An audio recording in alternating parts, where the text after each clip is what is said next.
packets, you will have to be able to change the modulation picked by the devices every 5 seconds to be able to reconstruct the bit stream. In terms of keys used, before Homplug AV, there were another technology called Homplug 1.0, which were able to do 14 megabits at the physical layer. And this technology is using what we call NEC, Network Encryption Key, is the WEP or WPA key for PLC. This is a key at layer 2, and they were using 56 DES encryption. The next generation Homplug AV that we are looking at is using AES 128 encryption, and the network architecture is basically in 2 parts, coordinator and stations. It's not really a master-slave architecture, but similar to that, where the coordinator is managing the whole network and will give access and will give credence to every station connecting to the network. One other important key issue is that if you don't have the right network encryption key, you will not be able to get the Ethernet frame on the ARJ45 side. Meaning that if the devices is not configured with the right key, the only part of the device that can access the frames is the electrical part. So you have a kind of protection from the chip side to prevent frames going on the Ethernet cable. Finally, in the same idea, the major chip vendor now is called Intelon, American-based, and they have 2 major chips, 5500 and 6000. And this chip is embedding this functionality of the network encryption key that makes the separation between electrical cable and Ethernet cable.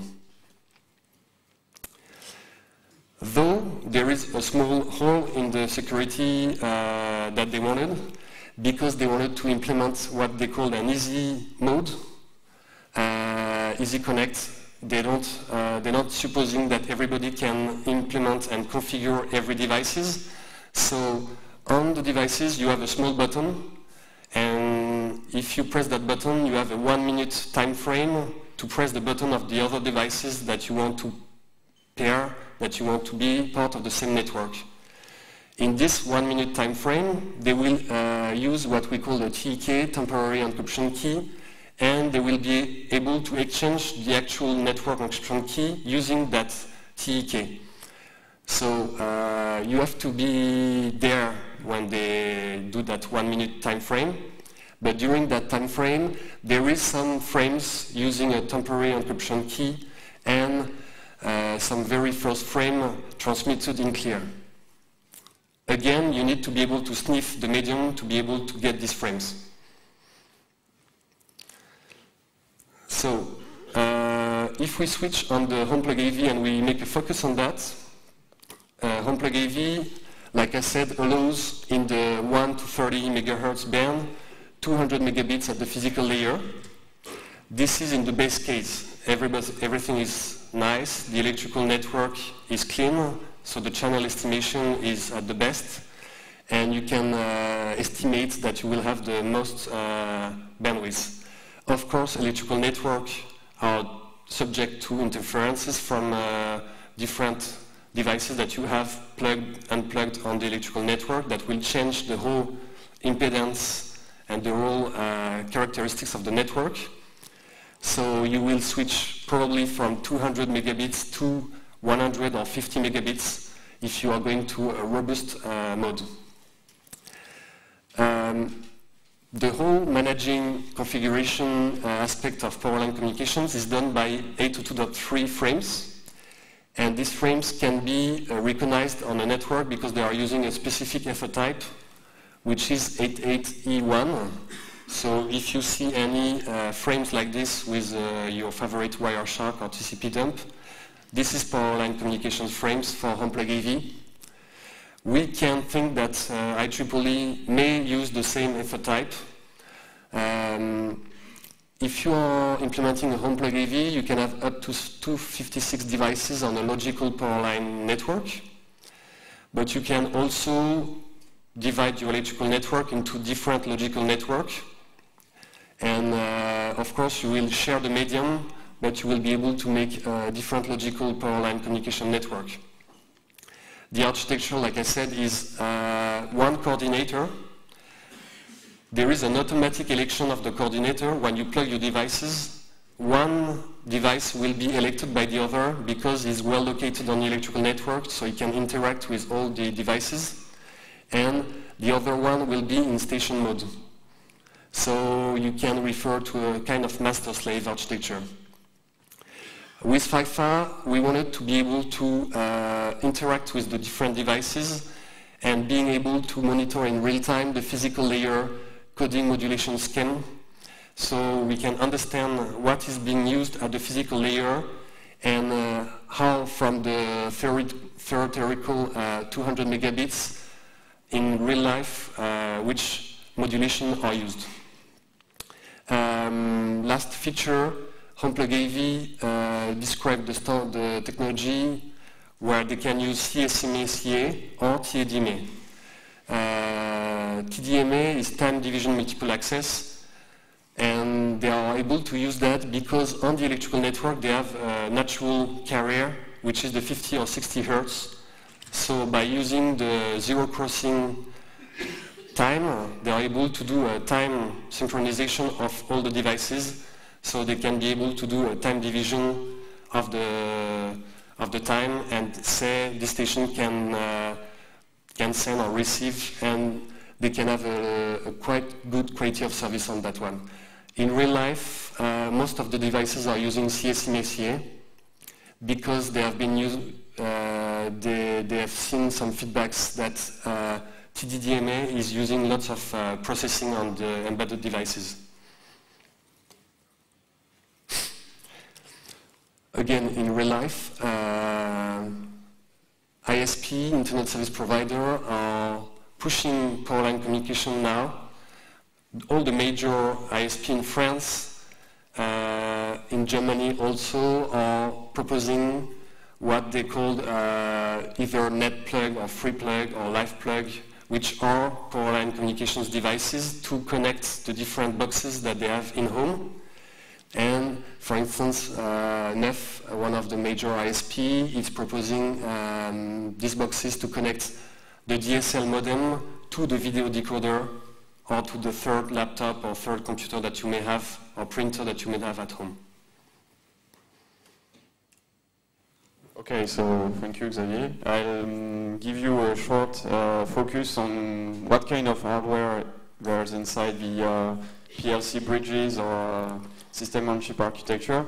So it's there's basically an analog front end to encode the analog signal and decode it. Then you get a high-speed analog converter, and most of the time there's a chip which is equivalent to the Ethernet PHY chip, which is a INT 1000 series chip for the Intel-based devices, and which is MII connected to PLC Mac, which is implemented either by Intel 5500 or an Intel 6000 base device. But any other PLC vendor uses the same architecture. Inside the chip, which acts as a Mac, there's a firmware inside, which most of the time has been which is ARM architecture, so there's ARM code inside, and so the chip is using a real-time operating system, which is Nucleus, and so it's doing all the Mac operations, and you can query the chip using special Ethernet frames. Some are documented and are standard, and some of them are proprietary, so you can encode your request on 2 bytes. So you have quite a lot of possibility to implement proprietary queries. And on the other side, you get, of course, an Ethernet PHY and possibly an Ethernet switch, depending on the architecture you want to have. So, as Xavier presented you, Ethernet powerline configuration frames appear with a specific error type, which is 88E1. So, FIFA, I'm not sure we've been able to upload it yet, because we took the train this morning and it was a bit difficult. You may notice, if you have devices at home, that same devices using different firmwares act differently, and things that may be standard, in fact, are not. So, if you can test the tool at home with your devices, that would be great to show, to make a compatibility matrix, for instance. We've been talking about that already. There are, in fact, some tools to configure devices. This one was done by, not sure it's developed, Intelon. So you can see the devices on the HomePlug AV logical network and eventually the quality. I'm not sure the computation of the quality was right, but you can see a kind of network topology of your logical network. There was a tool which we used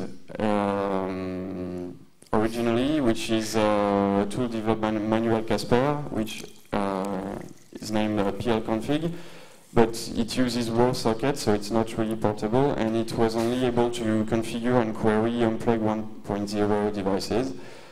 Later we found a Wireshark dissector, and finally there's a package by Divolo, which is half proprietary, half open source, which allows you to only set up network encryption keys on the devices.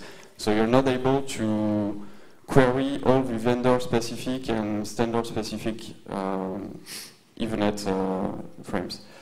So we wanted to make something which is portable, scriptable, and of course can query any device. So there's already a DIB package. You can change the standard input, output, and error streams. So if you want to give raw commands to a tool, it's possible.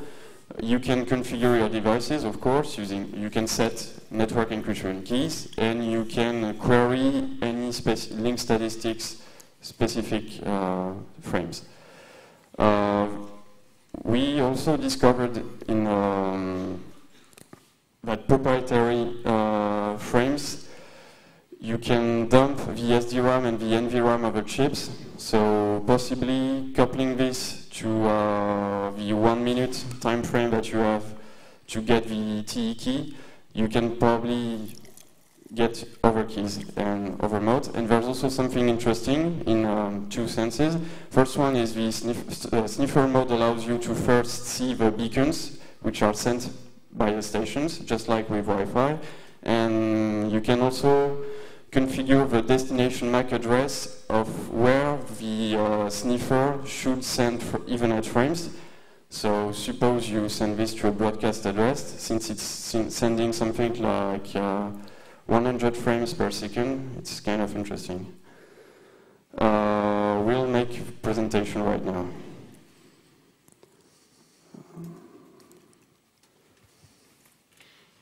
Okay, so we're starting the tool. I'll query the device, which is get the software. I'm not sure you're seeing things.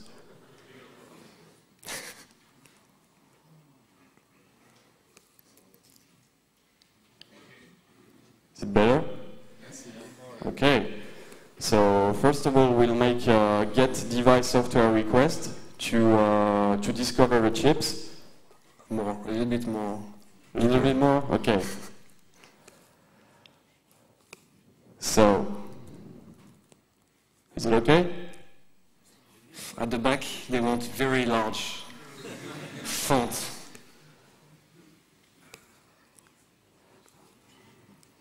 Okay, one more. Okay. Perfect. Big font are good. So, as you could see, we detected a device which is an Intel 63K and running this firmware version, and which is not upgradable. Some